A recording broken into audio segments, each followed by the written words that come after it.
Assalamualaikum warahmatullahi wabarakatuh. Kaifa halukum ayuhat talabah? Arjukum fi sihhatin wa afiyah. Hayya nabda dirasatana al-yawm bi qiraati basmalah. Bismillahirrahmanirrahim. Fi hadhihi al-fursah sanata'allam 'ani tarkib.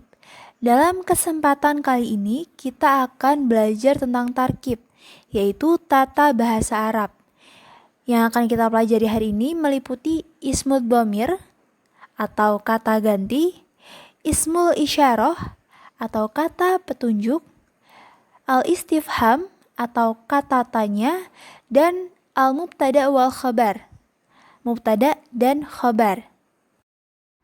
Yang pertama, ismul dhamir atau dalam bahasa Indonesia disebut dengan kata ganti. Kata ganti ini ada bermacam-macam. Ada ana, anta, huwa, anti, dan hiya. Sebenarnya masih ada banyak lagi. Namun yang kita pelajari kali ini hanya 5 ini saja. Yang pertama, ana. Ana ini artinya saya. Digunakan untuk saya. Saya ini bisa perempuan, bisa laki-laki. Kemudian anta. Anta itu untuk kamu, laki-laki, sedangkan anti, kamu, perempuan. Huwa digunakan untuk dia, laki-laki, dan hiya untuk dia, perempuan. Contohnya, ana thalibun, ana azam, anta azam, anta thalibun, huwa azam, huwa thalibun. Itu untuk laki-laki. Kalau untuk perempuan, ana hilyah, ana thalibah, anti hilyah, anti thalibah, hiya hilyah, hiya thalibah. Selanjutnya, ismul isyarah. Dalam bahasa Indonesia disebut dengan kata petunjuk. Kata petunjuk ini ada hadza, hadhihi, dzalika, dan tilka. Hadza digunakan untuk muzakkar atau laki-laki dan jaraknya dekat. Kemudian hadhihi digunakan untuk perempuan dan jaraknya dekat. Ada dzalika, dzalika itu digunakan untuk laki-laki dan jaraknya jauh. Kalau tilka digunakan untuk perempuan dan jaraknya jauh. Selanjutnya, contoh penggunaan isim isyarah atau kata petunjuk. Kita mulai dari sebelah kanan ya. Ada hadza dan dzalika. Hadza dan dzalika ini digunakan untuk laki-laki. Contohnya, hadza Faruk. Ini Faruk. Hadza talibun. Ini siswa. Hadza shadiqi. Ini temanku, teman laki-lakiku. Dzalika Faruk. Itu Faruk. Dzalika talibun. Itu siswa. Dzalika shadiqi. Itu teman laki-lakiku. Kemudian untuk yang perempuan, hadhihi dan tilka. Contohnya, hadhihi hilyah. Ini hilyah.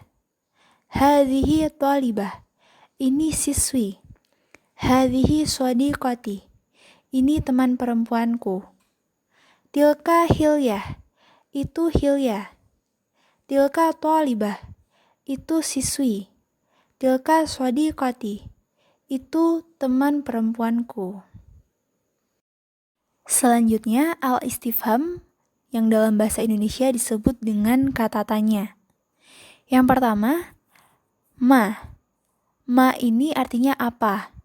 Digunakan untuk menanyakan kata benda atau isim yang tidak berakal. Contohnya, ma hadza? Apa ini? Hadza kitabun. Ini buku. Itu untuk contoh yang muzakkar atau laki-laki. Selanjutnya untuk yang perempuan atau muannas, ma hadhihi? Apa ini? Hadhihi mistarah. Ini penggaris. Kata tanya yang kedua, hal, artinya apakah?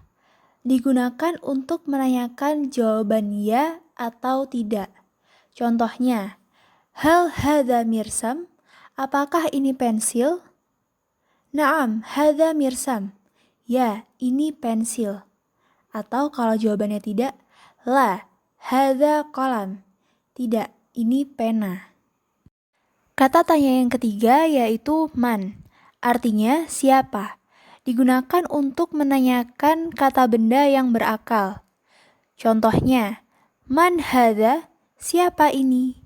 Hadza Mahmud, ini Mahmud. Man hadhihi, siapa ini? Hadhihi Mahmudah, ini Mahmudah. Kata tanya yang keempat yaitu kaifa, artinya bagaimana. Digunakan untuk menanyakan keadaan. Contohnya, kaifa haluk, bagaimana kabarmu?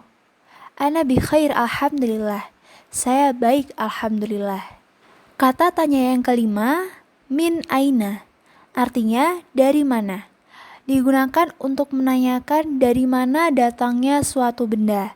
Contohnya, min aina anta, dari mana kamu? Ana min Surabaya, saya dari Surabaya. Selanjutnya, al-mubtada wal khabar. Mubtada dan khabar. Apa sih mubtada dan khabar itu? Jadi mubtada itu adalah kata benda atau isim berada di awal kalimat berkedudukan sebagai subjek. Sedangkan khabar adalah kata yang pasti jatuh setelah mubtada. Jadi letaknya setelah mubtada. Kedudukan sebagai predikat. Jadi kalau di bahasa Indonesia, mubtada itu perbandingannya sama dengan subjek. Sedangkan khobar itu perbandingannya sama dengan predikat. Contoh kalimatnya. Yang pertama, huwa Faruk. Dia Faruk.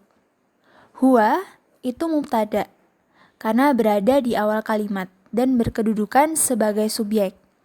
Kemudian Faruk itu adalah khobar karena letaknya setelah mubtada. Yang kedua, hiya hilyah.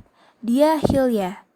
Hiya adalah mubtada dan hilyah adalah khobar. Yang ketiga, anta Umar. Kamu Umar. Anta adalah mubtada dan Umar adalah khobar. Yang keempat, anti Ruqayyah. Kamu Ruqayyah.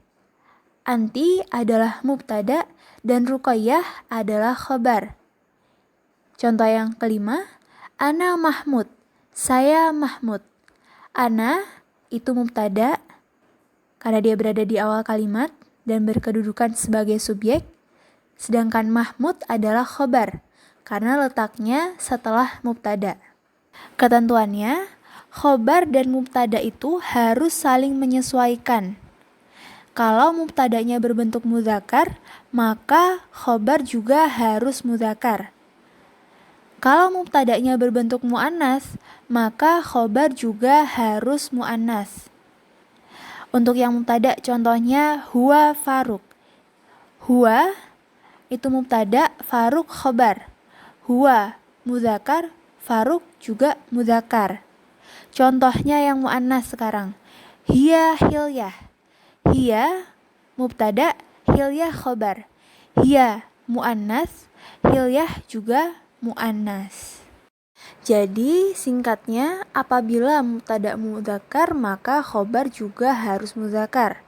Dan apabila mubtadanya muannas maka khobar juga harus muannas. Misalnya nih ya, mubtadanya mudzakkar, khobarnya muannas. Huwa hilyah. Huwa mudzakkar mubtada, hilyah khabar muannas. Itu tidak tepat. Seharusnya huwa itu diikuti dengan khabar yang mudzakkar dan hilyah didahului dengan mubtada yang muannas. Hadza minni. Sekian penyampaian dari saya. Hari ini kita telah mempelajari isim dhamir atau kata ganti, isim isyarah atau kata petunjuk, istifham kata tanya, dan mubtada khobar. Nakhtatim dirasatana al-yawm biqiraati hamdalah. Alhamdulillahirabbil alamin. Syukran ala husni ihtimamikum. Wassalamualaikum warahmatullahi wabarakatuh.